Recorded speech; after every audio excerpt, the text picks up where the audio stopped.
Shalom saudara-saudara semua, kembali lagi pada hari ini, pada sore hari ini dalam ibadah kaum muda. Mari kita bersatu untuk memuji dan memuliakan nama Tuhan. Kami puji dengan riang.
Kau mengampuni, kau mengampuni, kau limpahkan rahmat-Mu, sumber air hidup, ria lautan kasih dan restu, yang mau hidup dalam kasih Kau jadikan milik-Mu, agar kami menyayangi, meneladani kasih-Mu.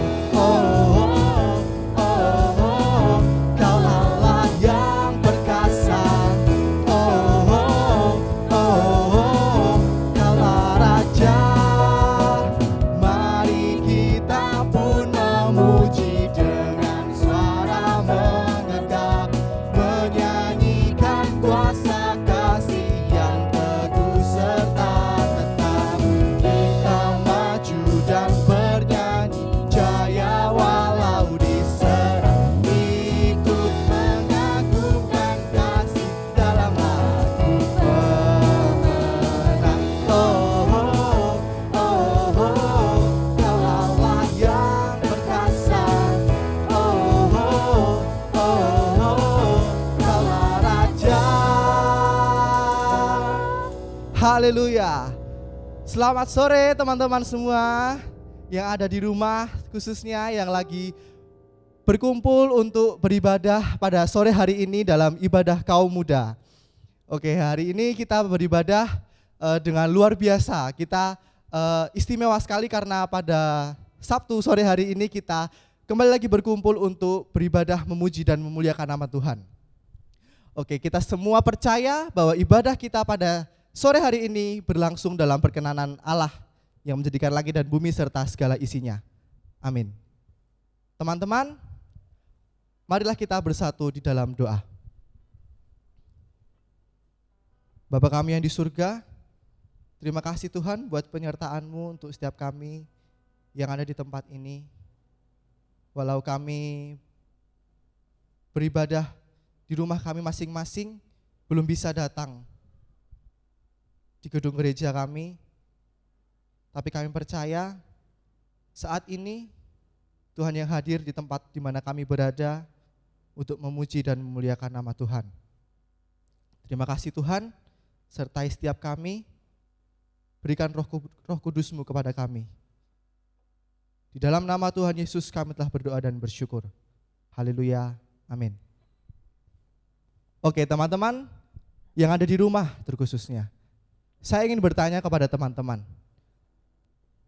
apakah teman-teman yang ada di rumah yang mungkin merasakan kok belum bisa datang di gereja untuk beribadah atau belum bisa melakukan aktivitas yang full seperti yang dulu sebelum ada situasi seperti ini? Apakah teman-teman masih bersyukur kepada Tuhan? Ya, walaupun kita merasa bosan, kita merasa jenuh berada di rumah, belum bisa beraktivitas seperti sedia kala kembali, tetapi kita semua harus percaya, kita semua harus yakin bahwa Tuhan senantiasa menyertai kita dalam setiap langkah kita. Kita semua harus yakin dan percaya bahwa Tuhan selalu melindungi kita, dan semua rancangan Tuhan, rencana Tuhan adalah yang terbaik untuk setiap kita. Mari kita memuji Tuhan dengan segenap hati kita, dengan segenap jiwa kita, datang kepada Tuhan. Karena Tuhan Yesus, Tuhan kita adalah permata hatiku.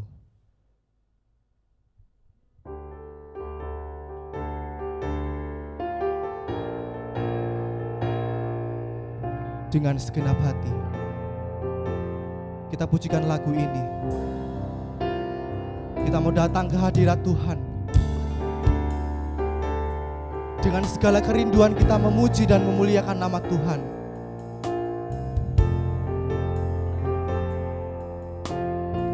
Dengan segenap hati dan jiwaku. Dengan segenap hati dan jiwaku, Ku datang padamu. ku datang padamu dalam kerinduan. Kasih-Mu yang sanggup mengubahku Kasih-Mu yang sanggup mengubahku dan menguatkanku Tuhan. dan menguatkanku dalam pengharapan. Yesus, Engkaulah, Yesus, Engkaulah permata hatiku. Dunia tak dapat dunia tak dapat menggantikanmu. Kemuliaan-Mu tercurah bagiku, menjadikanku indah dan semakin indah bagimu. Terima kasih Tuhan. Ayo mau bersatu untuk memuji Engkau, meninggikan nama-Mu. Kita nyanyikan lagu ini sekali lagi dengan segenap hati dan jiwa. Dengan segenap hati dan jiwaku, ku datang padamu dalam kerinduan. Kasih-Mu yang Sanggup mengubahku dan menguatkanku dalam pengharapan. Yesus, Engkaulah permata hatiku. dunia Tak dapat menggantikanmu. Kemuliaan-Mu tercurah bagiku, menjadikanku indah menjadikanku dan semakin indah. dan semakin indah bagi Yesus, Engkaulah permata hatiku. dunia Tak dapat menggantikanmu. Kemuliaan-Mu tercurah bagiku, curah menjadikanku indah dan semakin indah bagimu. Sekali lagi kita nyatakan, Yesus, Engkaulah. Yesus, Engkaulah permata hatiku. Dunia tak dapat menggantikanmu. Kemuliaan-Mu tercurah bagiku, menjadikanku indah dan semakin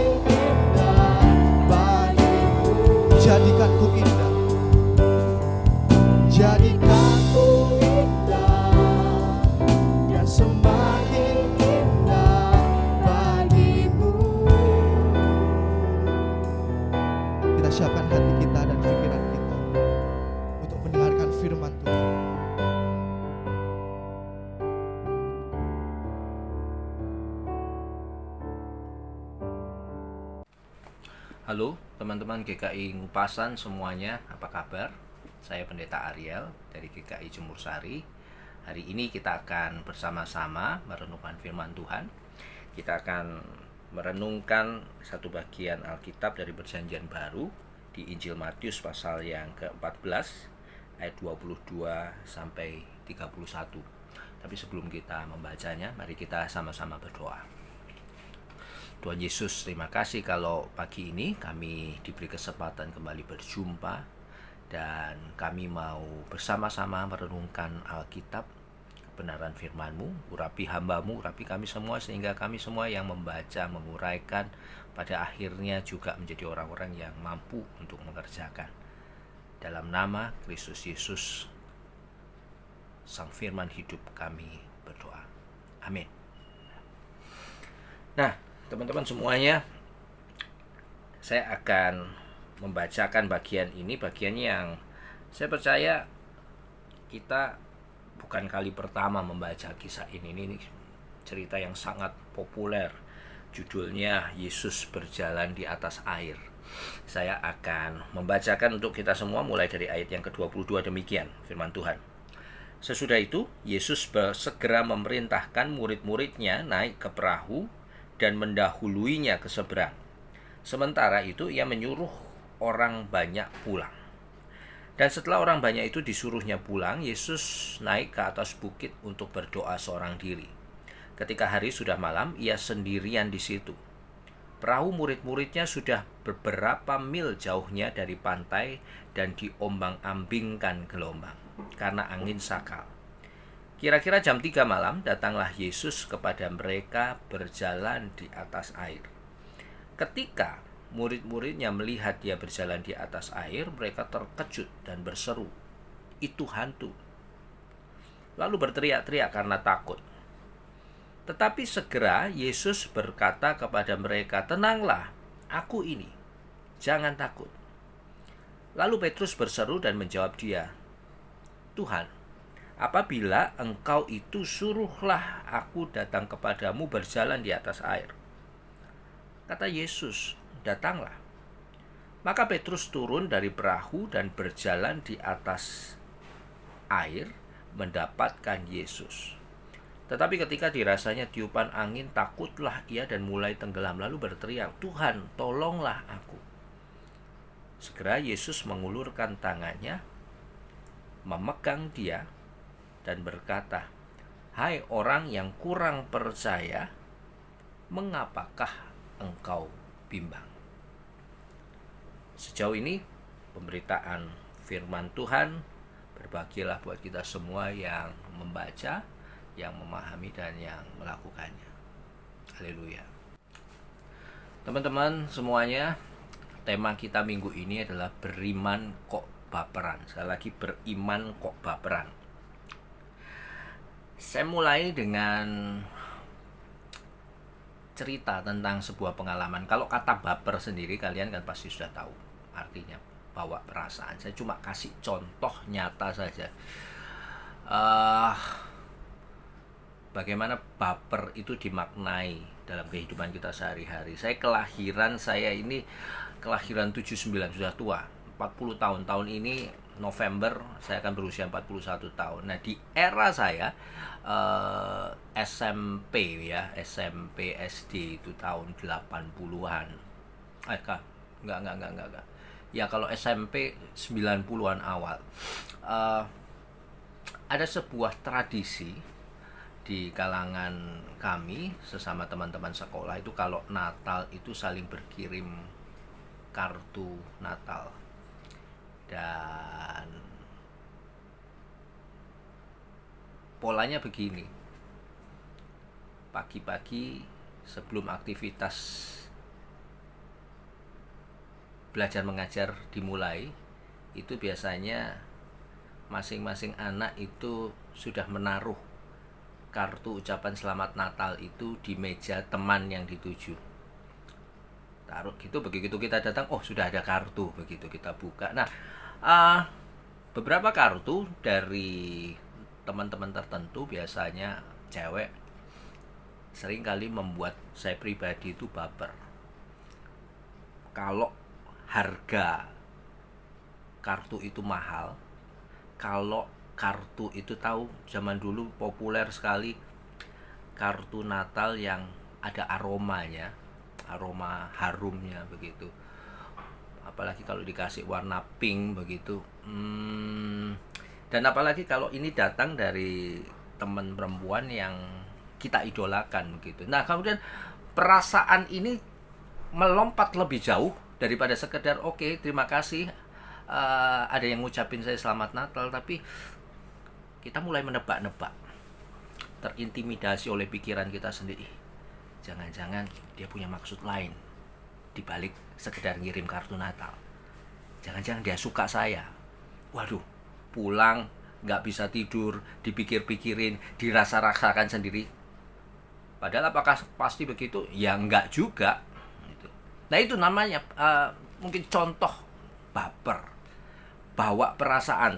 Sebuah situasi, kalau saya boleh bacakan di sini, dari sebuah bacaan dikatakan bahwa orang yang baperan itu adalah orang yang seringkali memikirkan sesuatu, merasa rasakan sesuatu melampaui apa yang real, apa yang sesungguhnya.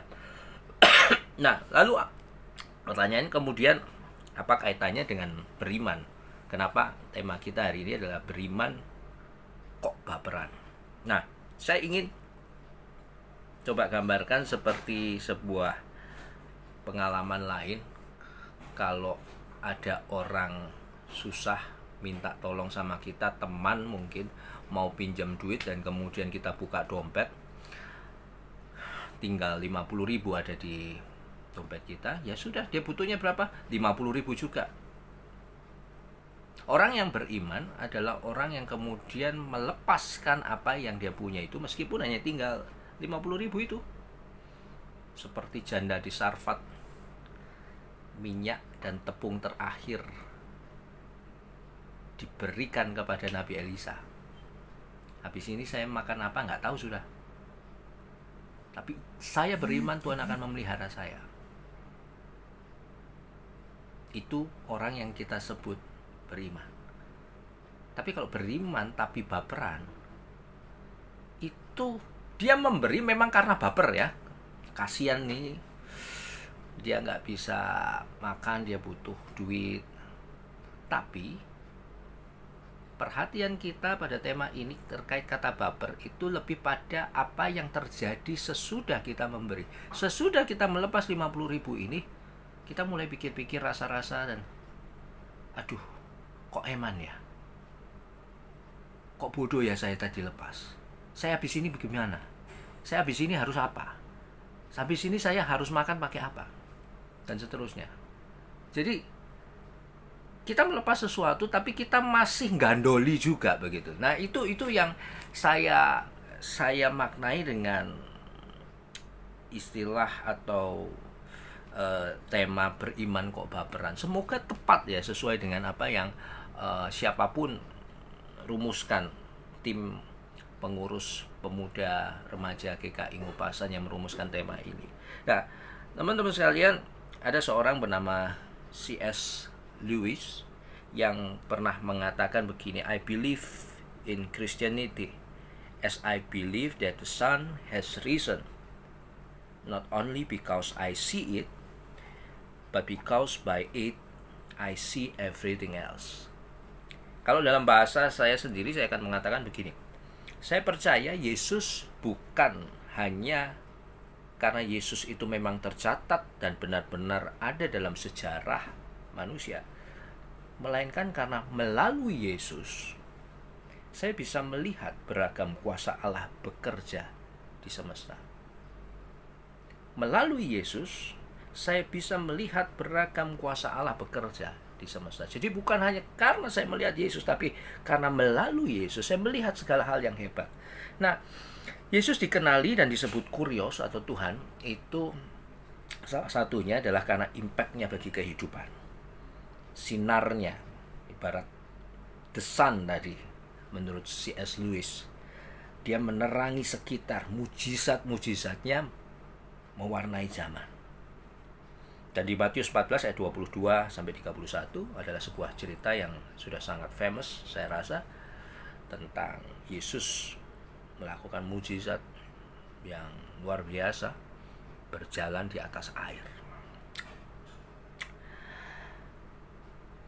Ada yang menarik dalam peristiwa ini.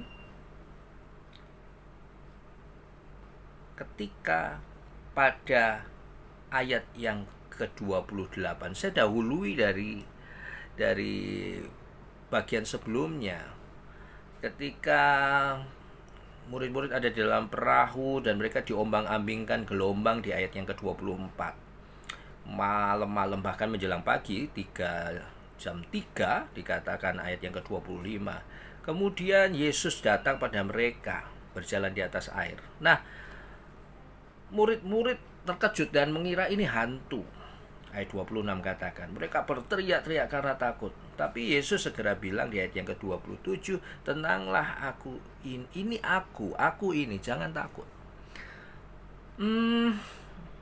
Ketakutan yang manusiawi.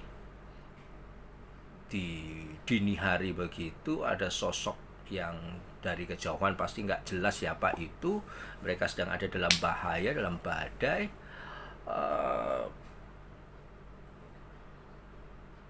Saya rasa lumrah saja mereka takut. Sehingga kemudian ketika ada suara, tenanglah, aku ini Yesus, janganlah kamu takut. Nah, ada seorang murid yang memberanikan diri untuk meminta memohon kode verifikasi. Meminta kode verifikasi dengan mengatakan begini. Petrus berseru dan menjawab Yesus, Tuhan, apabila engkau itu, suruhlah aku datang kepadamu berjalan di atas air.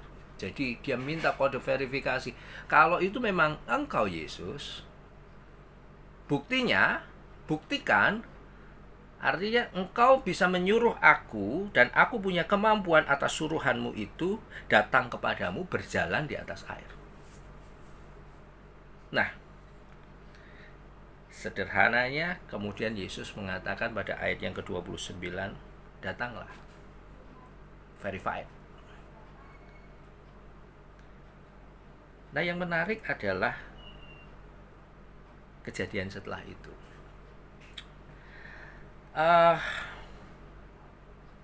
Petrus kemudian jalan di atas air. Dia tiba-tiba punya kemampuan yang sama seperti Yesus, begitu ya.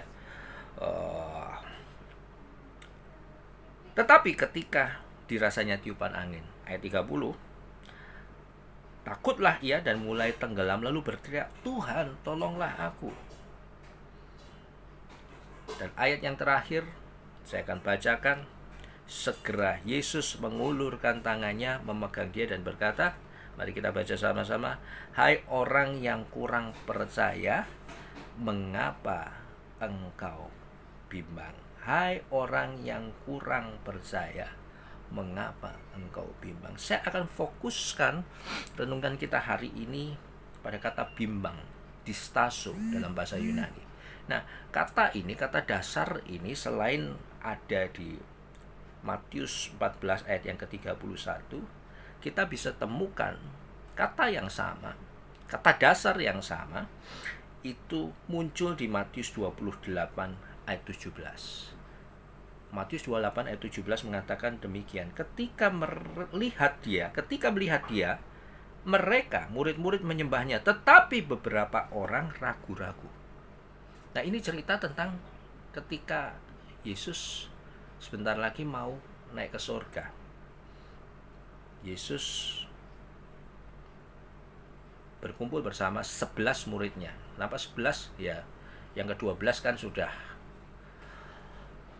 tereliminasi karena dia mengkhianati Yesus.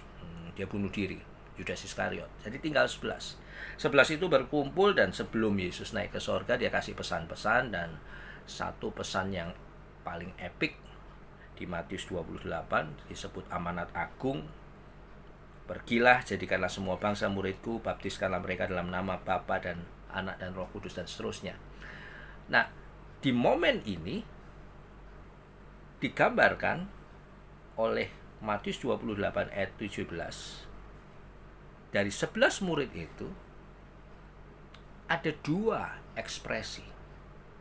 Melihat Yesus yang akan naik ke surga, sebagian murid menyembahnya, tapi sebagian lagi ragu-ragu. Kata dasar distaso, ragu-ragu, yang membentuk kata bimbang tadi di Matius 14 ayat 31 kembali muncul.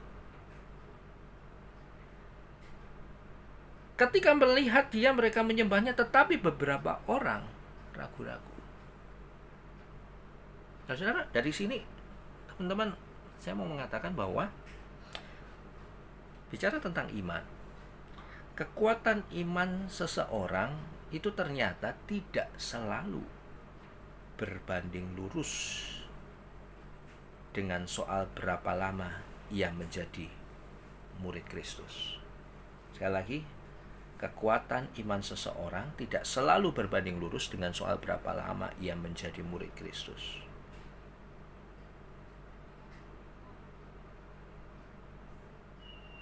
Petrus yang bimbang dari cerita Matius 14 tadi juga bukan murid yang main-main. Di Matius 16 ayat 18 sampai 19 pernah dikatakan begini, engkau adalah Petrus, dan di atas batu karang ini aku akan mendirikan jemaatku. Kepadamu akan kuberikan kunci kerajaan sorga. Murid yang istimewa, diberikan kunci kerajaan sorga. Di atas batu karang ini, Petrus ini, aku akan mendirikan gereja jemaatku. Tapi Petrus yang sama, ini Petrus yang ya masih manusia, yang pada satu waktu bisa juga merasakan bimbang, baper tadi. Sudah ambil keputusan, tapi kemudian mulai bermain perasaan. Sudah mulai melangkah di laut, sudah bisa jalan nih di atas air, tapi kemudian mulai berpikir, nanti kalau jatuh bagaimana? Kalau saya jatuh kan tenggelam. Apakah ada yang menolong saya? Apakah itu benar-benar Tuhan yang nyuruh saya? Berkecamuk begitu. Nah, akhirnya dia pun mulai tenggelam, kata ayat yang ke-30. Demikian juga murid-murid yang menjadi saksi menjelang Tuhan Yesus naik ke surga. Mereka bukan murid-murid yang baru sehari, 2 hari, seminggu, 2 minggu ada bersama dengan Yesus. Tapi tetap ada yang menyembah, tapi ada juga sebagian yang masih ragu apakah Yesus ini adalah sosok yang layak disembah. Kembali, kekuatan iman seseorang tidak selalu berbanding lurus dengan soal berapa lama dia menjadi murid Kristus. Bimbang, baper, itu adalah kelemahan banyak orang, termasuk orang-orang yang sudah Kristen sejak lama. Nah, poin yang saya mau sampaikan di sini yang mungkin cukup penting dari bagian Yesus berjalan di atas air dan kemudian Petrus tiba-tiba bisa juga berjalan di atas air. Meskipun kemudian dia karena kebimbangannya dia tenggelam dan kemudian Tuhan tolong.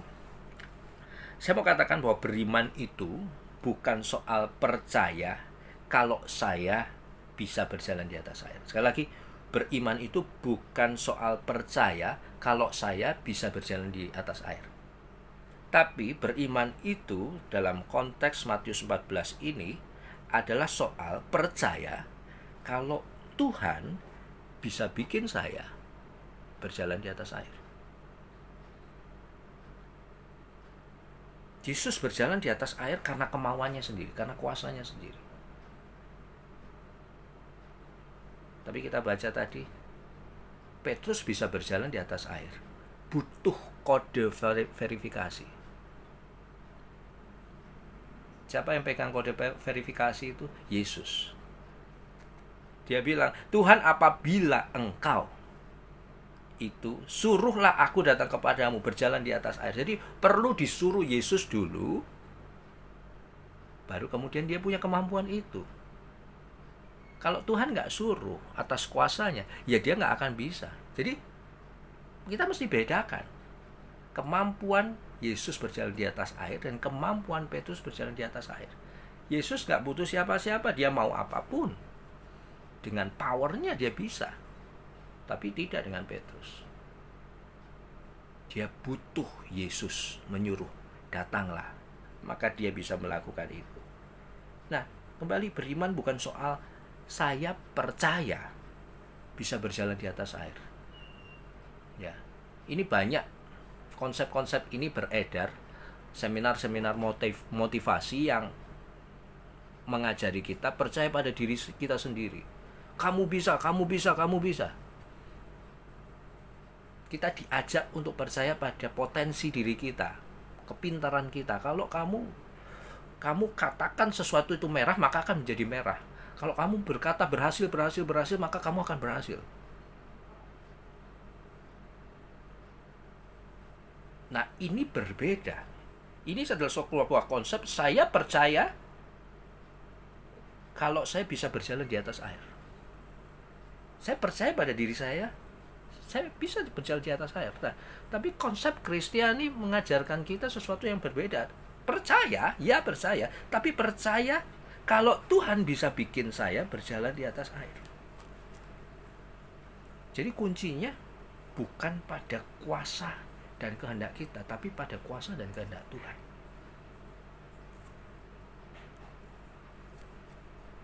Suruhlah aku datang kepadamu, berjalan di atas air, kata Petrus.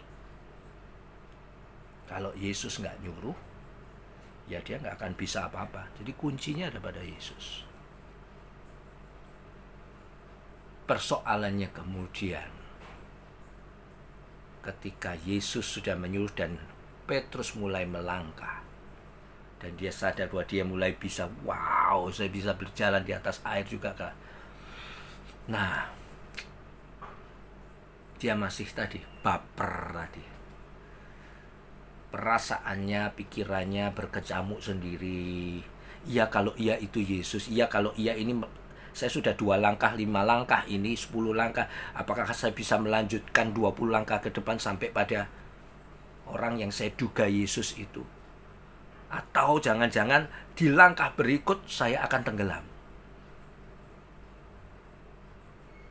Nah, perasaan-perasaan seperti ini, kebaperan-kebaperan yang negatif ini, yang kemudian membuat dia tenggelam. Sekali lagi teman-teman, bicara tentang iman bukan bicara pada kepercayaan kita pada potensi diri kita sendiri. Percaya bahwa saya bisa berjalan di atas air, bukan. Tapi beriman adalah bicara tentang bahwa saya percaya setidak mampunya saya untuk berjalan di atas air. Kalau Tuhan sudah suruh, Tuhan bilang datanglah, maka Tuhan akan beri saya kemampuan untuk itu. Semoga kita bisa menerapkan prinsip beriman yang sedemikian. Kadangkala bimbang, kadangkala terombang-ambing, itu manusiawi. Tapi setiap kita merasakan itu, mari kita kembali ingat cerita Matius 14 ini, tentang kebimbangan seorang Petrus. Yesus bertanya sama dia, hai orang yang kurang percaya, mengapa engkau bimbang? Padahal bukti sudah nyata, dia sudah bisa melangkah, dia sudah beberapa step berjalan di atas air, tapi itu pun tidak menolong dia untuk tidak bimbang. Selamat untuk belajar beriman dalam segala keadaan, termasuk dalam keadaan hari ini yang mungkin menurut manusia penuh ketidakpastian. Ada badai, ada ombak yang mengamuk, ada pandemi.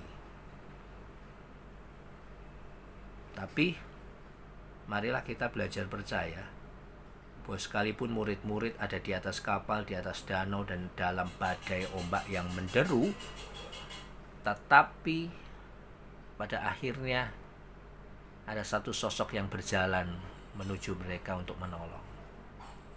Tuhan Yesus nggak butuh perahu, Tuhan Yesus tidak butuh sarana apapun. Dia tidak terhambat oleh alam. Dia mendekat dengan berjalan di atas air. Tuhan mampu menghentikan dan mengatasi badai sekeras apapun. Dan kita percaya pada satu waktu kita akan ketemu lagi di gereja, pandemi ini akan segera usai dan kita sama-sama bersuka cita secara onsite di gereja, nggak harus offline seperti ini lagi. Selamat hari Minggu, Tuhan memberkati kalian semua yang ada di Jogja. Salam dari Surabaya. Amin. Teman-teman, ini saatnya kita tunduk kepala. Kita akan bersyudoku bersama-sama. Mari kita berdoa. Tuhan Yesus, terima kasih hari ini Tuhan ajarkan kami tentang bagaimana beriman. Beriman yang tidak bimbang, beriman yang menyerahkan segala sesuatunya pada Tuhan, beriman yang bukan salah menganggap bahwa segala sesuatu itu kuncinya ada pada kami, bukan pada kehendak Tuhan atas diri kami. Ajari kami terus Tuhan untuk semakin kuat dalam iman kami, khususnya di saat-saat sekarang, di saat dunia sedang mengalami angin sakal, badai yang mengamuk.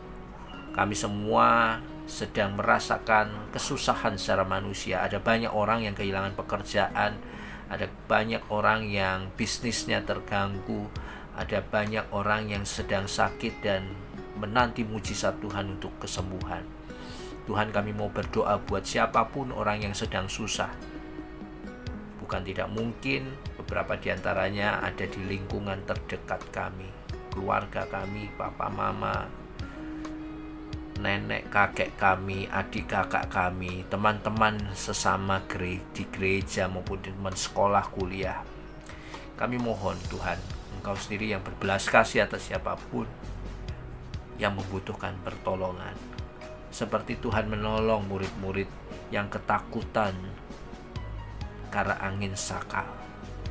Kami percaya Tuhan sendiri yang juga akan mendekat ke arah perahu kami, berjalan di atas air dan menenteramkan hati dan pikiran kami semua.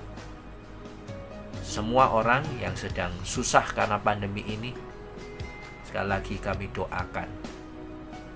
Kami berharap semua ini segera selesai dan kami boleh kembali pada aktivitas seperti sedia kala sebelum masa pandemi ini. Berkati pemerintah dimanapun yang sedang berjuang menangani semuanya, beri hikmat makrifat dari Tuhan untuk semua pemerintah di seluruh penjuru bumi. Terima kasih Tuhan Yesus. Kami percayakan juga anak-anak-Mu yang sekolah, yang kuliah, yang sedang menata masa depan mereka. Tuhan pimpin, Tuhan arahkan. Tuhan berkati orang tua dari anak-anak-Mu ini dalam pekerjaan, pergumulan mereka, kesatuan hati suami istri, papa mama kami berdoa. Gereja kami GKI Ngupasan, kami juga berdoa biar Engkau yang terus satukan kami sebagai satu tubuh Kristus. Hilangkan roh perpecahan, bawalah senantiasa damai sejahtera sebagai satu keluarga gereja Tuhan. Terima kasih Tuhan Yesus. Ini kami yang berdoa, ini kami yang memohon dalam nama-Mu. Amin.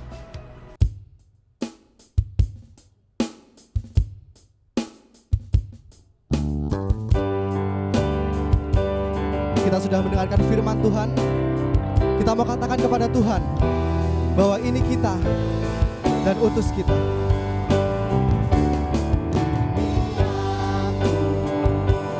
Utus aku, ku dengar Engkau memanggilku.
Saudara, mari kita mengarahkan diri kita untuk menerima berkat Tuhan.